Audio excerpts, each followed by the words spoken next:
Hello and welcome to another episode of the Neal and Amie podcast. Today we're talking about checking ourselves before we wreck ourselves.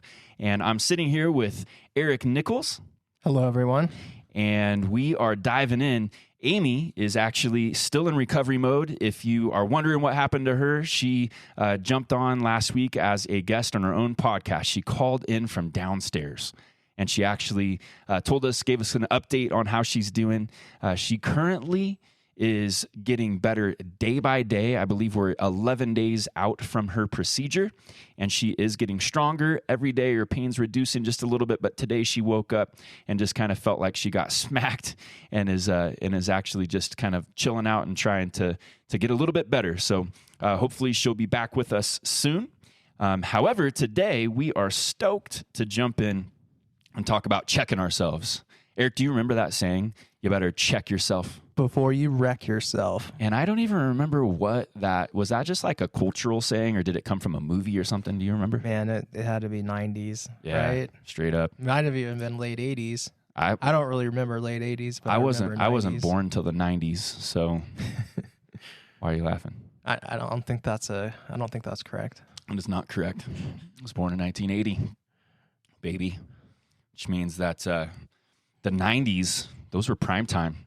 And I do not remember where that saying came from, but I remember it coming out frequently. And it really applies to what it is that we're talking about today.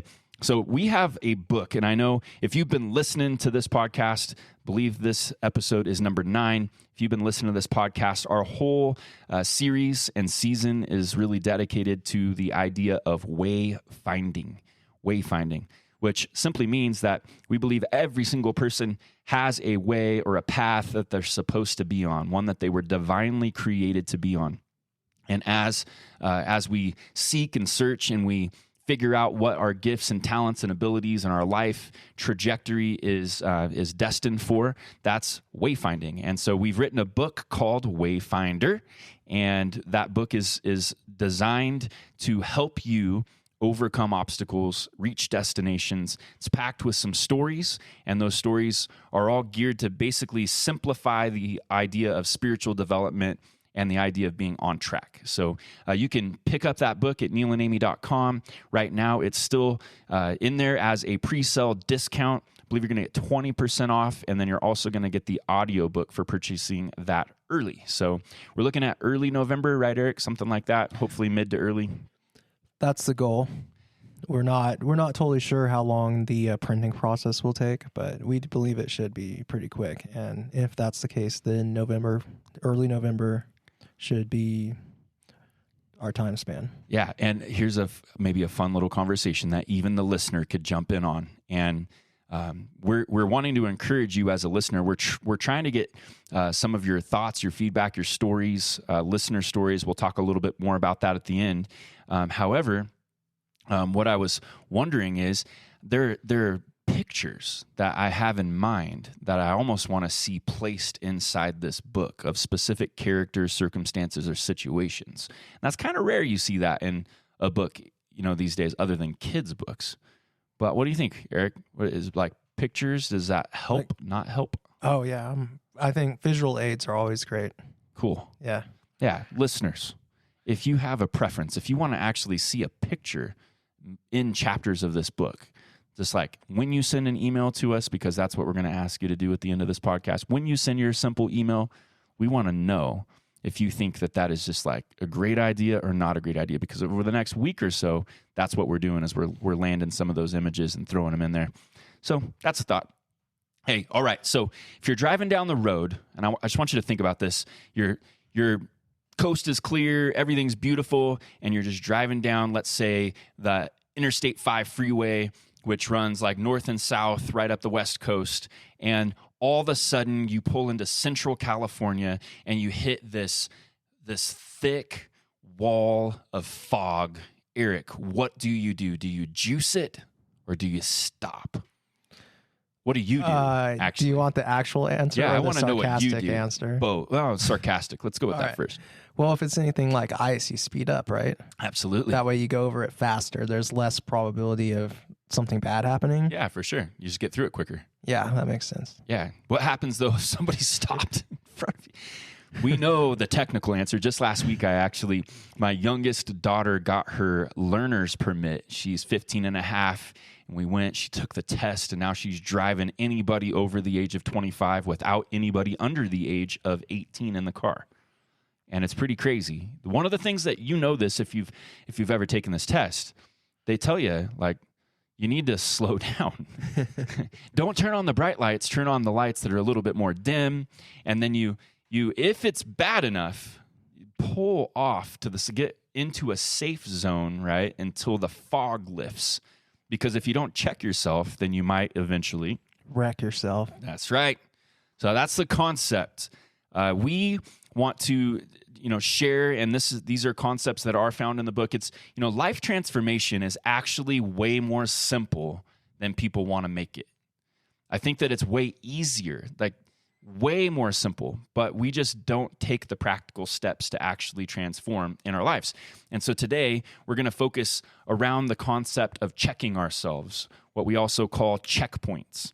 We want to really dive into this concept to put a tool on the shelf for you, because in this podcast, we don't want to only just give you like ideas, but we want to give you actual practical handles that can help you get your life on track or help you find your way. So let's look at the example of an automobile, a car, a vehicle. So dashboard. Erik, name some of the things that are on the dashboard when you're looking at most vehicles. Your oil pressure. Okay. What else might be there? Your speed. Okay. The voltage of your battery. Okay. The engine RPM. Good. Let's go with that, and certainly on most vehicles that still applies, but some of the newer ones have even like crazier diagnostics than that, right? Like what types of things? Yeah, you got your check engine light. Mm-hmm. A lot of little nagging things. Yeah, little annoying things. Yeah. I was driving with a brother-in-law the other day, and it was like his tire, his like there was like a little screen that had his like tires on it, and it showed like the front right tire was at 56 PSI. What's PSI stand for? Pounds per square inch. Yeah, so that's the tire pressure. But his left tire was at like 47. Yeah. So what would you say about those two tires? What's that telling us? They're out of balance. Yeah, and if they're out of balance long enough, then what? You're gonna wreck yourself. That's right. The tread's gonna wear. Vehicle might get out of alignment, right? So just in a basic vehicle, and I want you to think of your life like a car. Like you have a dashboard sitting in front of you, and that dashboard helps run, we'll call it diagnostics. A diagnostic is a diagnosis, right? And you need to be able to diagnose the condition of your car, but you also need to be able to diagnose your own personal condition on multiple levels. And we'll dive a little bit deeper, but let's stick with the car for instance. So let's say you get in your car, you start it, and then you check the dash, which, most people, step one, they're probably going to look and see if they have enough gas or diesel in the car to get to the destination that they want to go to. So they look at their gas. They might check the tires. They might go, okay, well, seems, or something on the dashboard will like pop up in front of you. It'll be like a flashing light that's like ding, ding, ding, like you've got a flat tire, right? Or you might see like on one of the gauges, like the oil level is dropped, as Erik was describing, or the battery's low, or maybe your car just doesn't start at all. So you've got to run through the process of diagnosing. If your car isn't healthy, meaning all of those basic components at their proper level or standard for operation, then it's very important that you use those gauges to go and make the proper adjustments. So give me an example, Erik. You get in, you look, and you're like, oh, okay, the oil, there's something wrong with the oil. What might you do? Well, if it's low, then you'd want to check it with the dipstick and then add the proper amount of oil, being careful not to overfill. So you mean even a dipstick can check oil? That's correct. Okay, very nice. So that means any one of us could actually do this job. It's more simple. It's so simple, even a dipstick can do it, right? Yeah. Just make sure you do it right, or else your car is going to have problems. Yeah, golly. So you if the oil's low, you fill the oil. If the gas is low, you fill the gas. The tire pressure is low, you fix it. Those are the things that are required. If you neglect to do one of those things, and let's say you get in the car and you look and it's like, okay, everything's good, but you forget to check the tire pressure. And you get in for your long trip and you're driving down the road, and the next thing you know, your car is just pulling extremely hard to the right. And you're having to overcompensate and turn the wheel harder to the left just to keep on the straight path. What eventually will happen is your tires will wear down. And what really needs to happen, and hopefully it happens before you ever even get on the road, is you fix the issue before you get on the road. And so, very similarly, our lives, we should have gauges that we check on a regular basis, and we should have a way of checking those gauges in order to make sure that our personal health is actually in position for us to live this life to its fullest. Because when any one of those gauges is off, let's say you're not getting enough sleep, well, the wheels will eventually come off if you do that too many days in a row, right? Let's say you're not putting the right nutrients in your body. Eventually, your actual body will begin to reflect what it is that you're putting into it. Let's say your emotions or your spirit is not being nourished properly, and eventually you're going to fall into like states of darkness and depression, because that's what happens when we don't have enough light and enough bright entering into our being. We just get dimmer and darker and dimmer and darker, and the next thing we know, we're in trouble. We can't even see the light of day. We don't know what's up or down. That's what happens when we neglect things. When we're neglecting the most important relationships in our lives, those are the byproducts is relationships end, or fighting happens, or kids run away from home. The list goes on. So diagnostics is critical, and thinking of yourself and thinking of your life as having gauges in front of you and knowing how to check those gauges, that's very, very important. So that's one aspect of what it means to find your way. Like, in order to find your way, you've got to be on a path. But in order to be on a path, you have to be healthy enough to actually walk the road.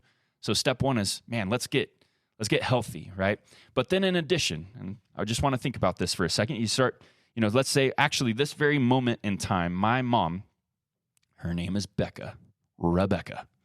She's driving from Bozeman, Montana, down Interstate 15, and she's heading to Kernville, California. And she got up extremely early this morning. And I remember just a couple days back, my younger brother, Logan, he's saying to my mom, hey, your check engine light's on. Mom, I don't know that you should drive your truck from Montana to California right now. Maybe you should take mine. So that's awesome in the world of like vehicles. But if my life and body are falling apart, I can't just say, hey, Eric, can I borrow yours for a minute? Hey, quick substitute. You're going to be disappointed. Yeah, I'm going to check out. Hey, would you mind taking care of my kids, brother? And maybe like the restaurant, maybe you could like step in. I'll take your seat. I'll produce this thing, and you get over here and you do the communication. That'd be helpful. It sounds nice in the world of vehicles, but in everyday life, it actually just doesn't work. So when the check engine light's on and you're going to go get on a journey, and man, I hope, and I pray that you as a listener, you have hopes, you have dreams, you have desires, you have things you want to achieve, you have places you want to go, you have great things in mind, hopefully. Because if you do, then I believe that's what life is meant to be. It shouldn't just be, hey, I'm going to be a bump on a log and sit on the couch all day, every day. And I'm not knocking you. If that's your life dream, then sweet, man, tear it up. Like, just replace the cushion every once in a while and spray some Febreze. Right? But if that's not your life dream, and you have all these high hopes and aspirations of doing great things, and yet you don't do anything about it, you never get on the road, that's sad, and that needs to change. Like, you got to change that. You got to move forward. You got to reach. You got to stretch, because you were put, we believe, on this earth for a purpose, for a mission to accomplish, right? So you want to make sure that you individually are a healthy person and you're constantly keeping track of that. You could get in the vehicle in Montana and start driving down the road, and then the next thing you know, you have a flat tire. Well, don't keep driving. Stop. Fix the flat. You could spring a leak, right? You could have a windshield crack. You could have all kinds of things. Just because you start off healthy doesn't mean 1,000 miles later. No, you have to do maintenance.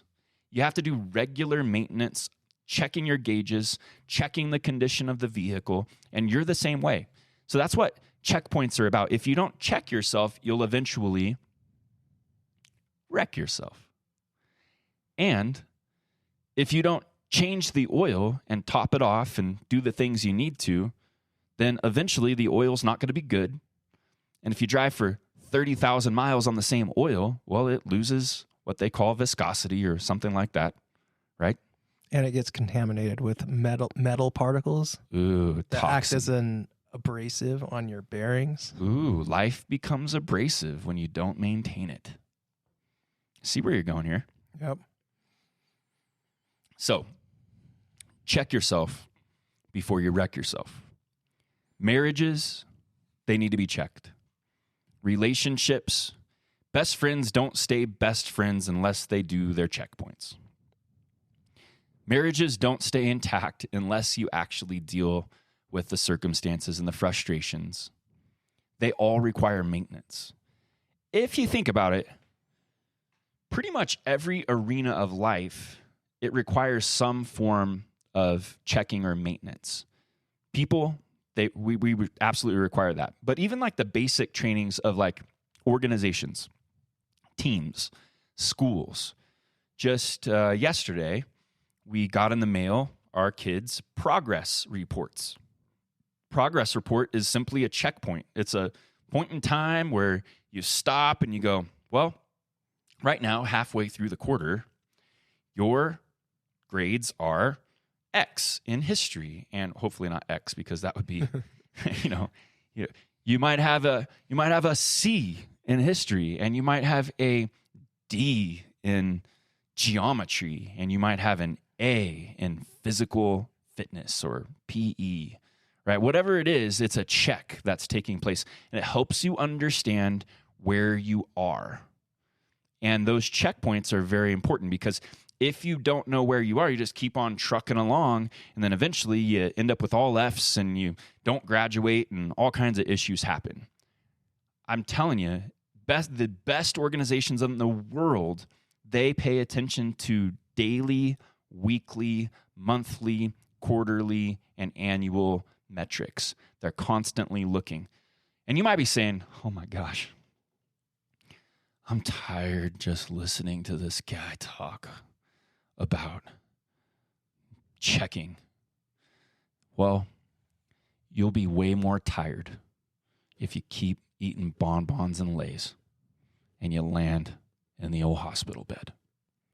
That was meant to be funny, and it didn't come off that funny. Now, no matter what, you're going to get what you put in. That's just kind of the way that it is. And we should all be, as we say in our traction planner, the planner that we've created to help people stay on track, we constantly are saying seek progress, not perfection. Perfection actually can kill progress. We were talking about this the other day, right, Erik? Yeah, absolutely. How so? How does perfection kill progress? Well, when you're trying to get from one level to the next level, that in and of itself is very difficult. And if you're a perfectionist and you want everything perfect before you get to the next step, then what ends up happening is that you never make it to the next step. Yeah. When what you should have done is, instead of trying to make it perfect, make it good enough. Yeah. Yeah, which is, we're always saying, like, do your best. Well, your best is not perfect. Like, people aren't perfect. Like, let's go spiritual application here.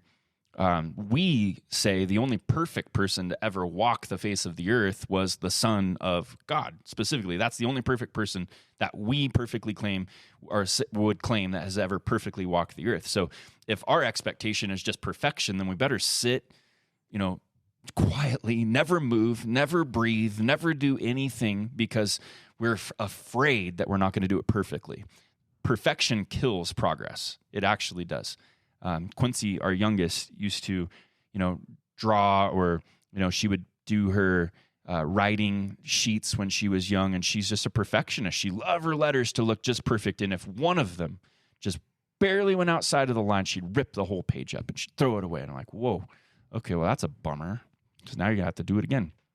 So the reality is that progress is good, and what we're talking about today is a tool for engaging progress. And that tool is a checkpoint.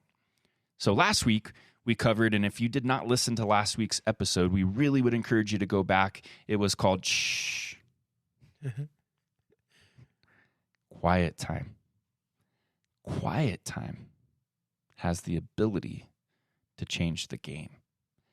And so that's a tool. Quiet time's a tool. We have lots of training to give you on the idea of quiet time. But we have lots of training on the secondary piece, which is the checkpoint. And right now, we're giving you the big idea, the big overview. And you can absolutely implement some of these practical concepts. Erik, did you happen to look up when we did the episode with Kenny Hagler? Can you check that for us? I'll do that right now. Sweet. So Kenny Hagler, we did an episode a few weeks back, and he is a man who he needed an extreme checkpoint.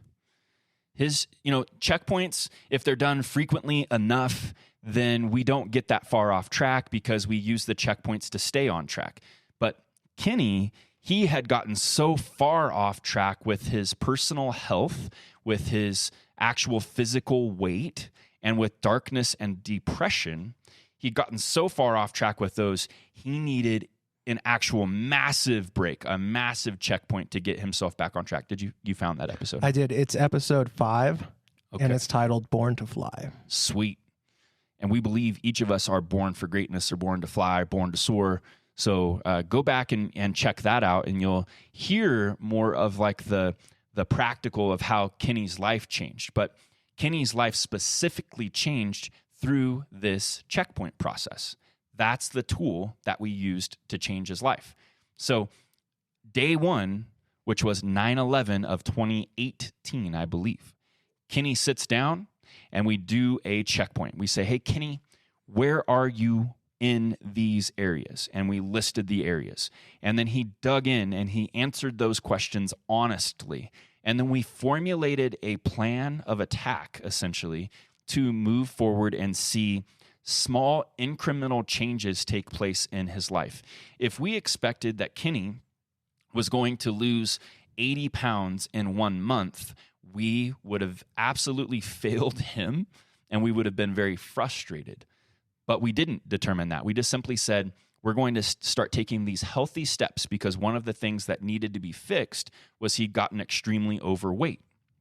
But as we were digging into the root issues with Kenny, we realized that weight was only a byproduct of something that was much deeper inside Kenny. He was having issues with self-esteem, and he was having issues with his own personal identity. And if you would, he had dropped into a place of depression or darkness, and his thoughts were in many ways being consumed with things that were not light and bright or positive and powerful. They were powerful in a contrary way. They were powerful in a way that was more like the Bermuda Triangle of his soul, which was like sucking him into the abyss of like negativity and darkness. And so what we had to do is we didn't just have to fix a weight issue. We had to fix an internal issue that was actually a deeper issue. So we did a checkpoint. And in this checkpoint, he began to take incremental steps, and he had to take those steps daily. And he walked it out. And every week or so, we would check in again. And then every month, we'd do a larger checkpoint. And each of those checkpoints helped him make simple adjustments.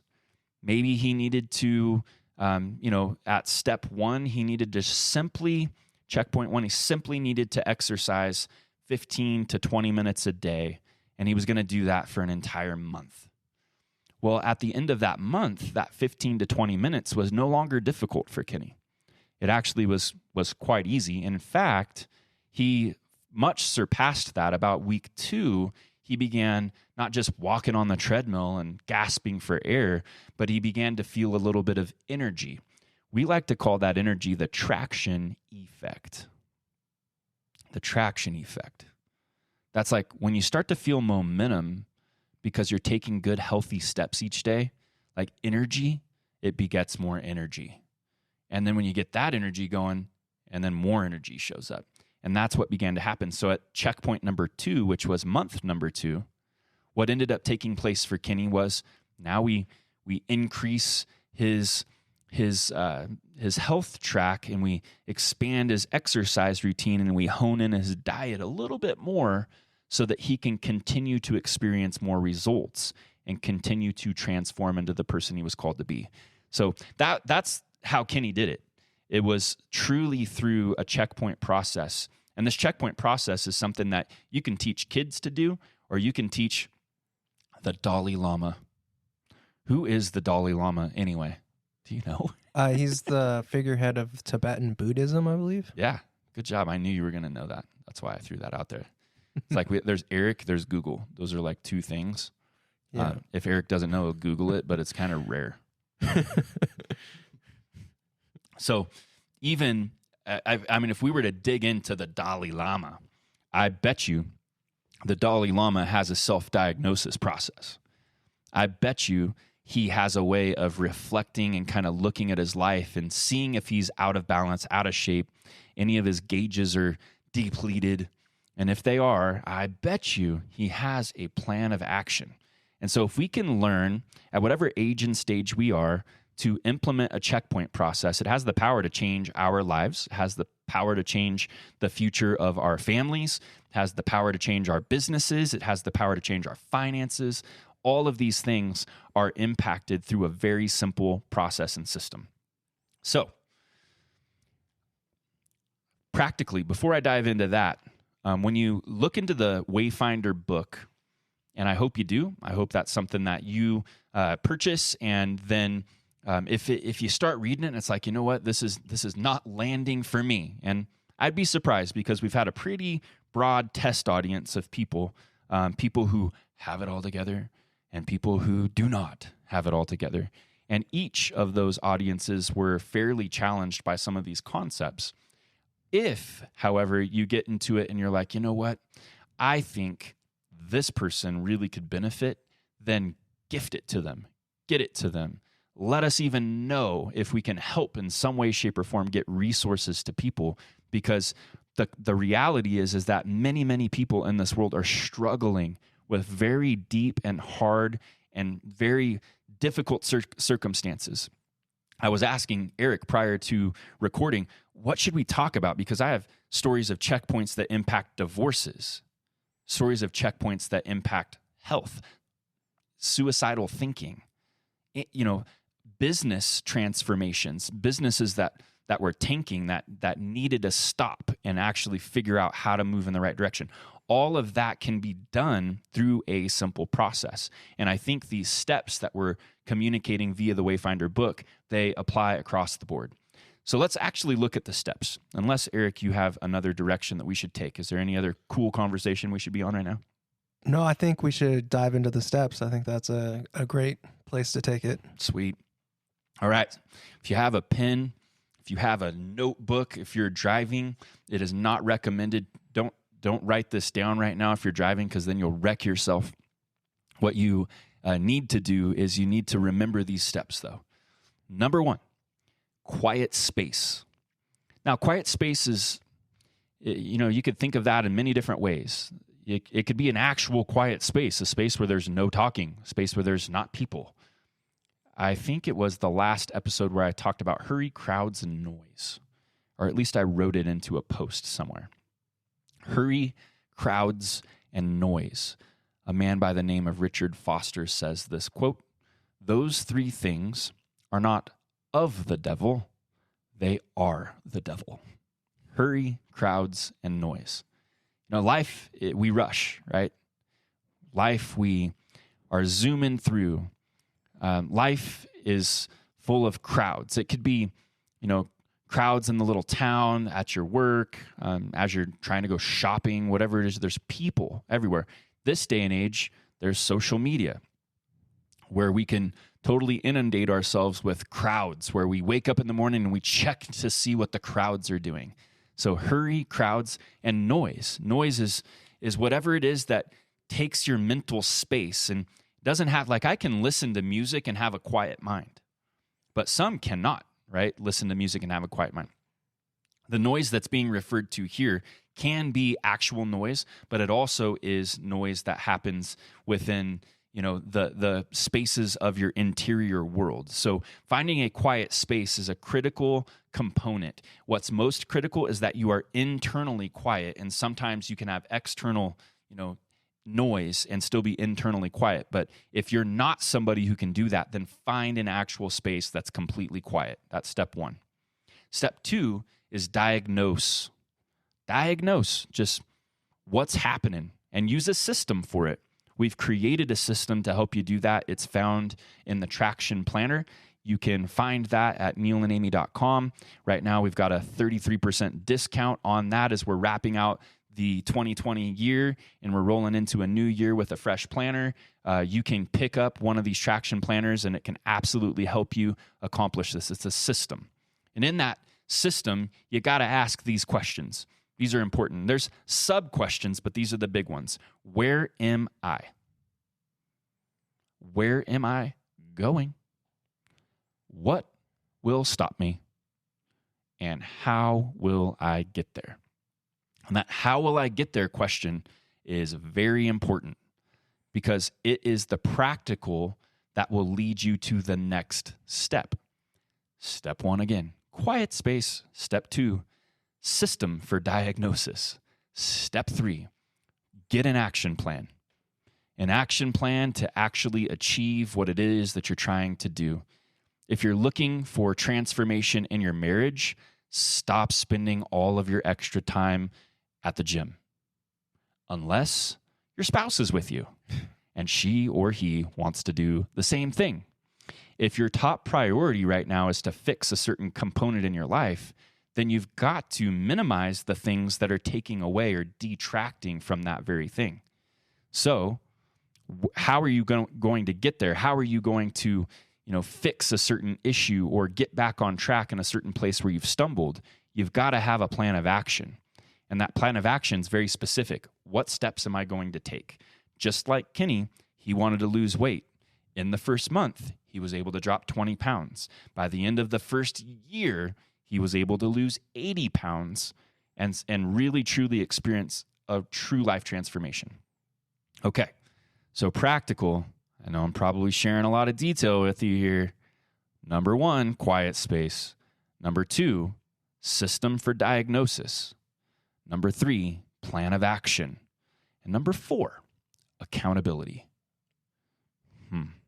And that's what the planner helps with, is the accountability, especially. It does. It helps with personal accountability. We'll call it self, accountability. And then it also can help with accountability because somebody who you're close with, you can share what it is that you've placed in that planner, and you can then say, hey, this is what I'm actually trying to do. Can you support me in this way in accomplishing this thing? I don't feel like we live in a day and age where accountability is honored that well. Do you? I don't know. I mean, that's my current opinion. I agree with that completely. What are you, how so? I'd have to think of some specific examples. I don't know. Just I feel like people are just so freelance these days. I don't know. I don't know if it was ever different because I've only been on this earth 27 years. I'm at 40. Yeah. But okay, coaches on a team, you're accountable to them.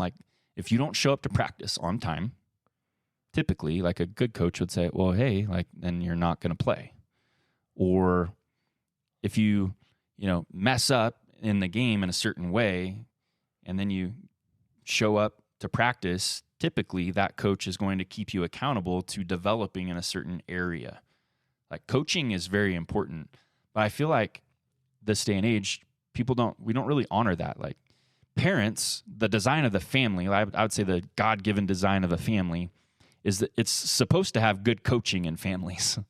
Like you're supposed to have a dad who, in some sense is not like completely, off track himself, who then can pass on, the idea of what it means to live life to the fullest. And then you can kind of like rise from your father's shoulders. But unfortunately, this day and age, with addiction, with all the different struggles of life, depression, so often people are off track, and then they're producing kids who in turn are off track. And there's, even at the very home structures of life, there's a lot of broken accountability. So anyway, that should require a completely separate book, and then probably should require a completely separate episode. But quiet space is a huge part of the checkpoint. Self or systems for diagnosis, self-diagnosis, huge part of a checkpoint. Plan of action, write that bad boy down.